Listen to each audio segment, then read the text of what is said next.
সূর্যটা ডুবে গেছে সেই কখন।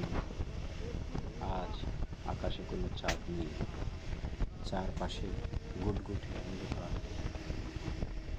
তার মাঝে অন্ধকারের বুক চিরে ছুটে চলেছি আমরা কজন। আশেপাশে অনেক গাড়ি ঘোড়া, নিয়মের আলো, এলইডির আলো চারপাশ বেয়ে ছুটে চলেছে। কারো গন্তব্য কেউ জানি না, এক একজনের গন্তব্য এক এক জায়গায়।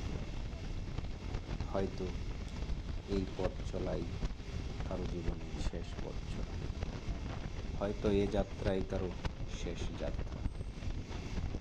জানি না কপালে আল্লাহ কি রেখেছে। প্রতিবার যখন গাড়িতে উঠি আল্লাহর নাম নিয়ে এই দুয়াই করি যেন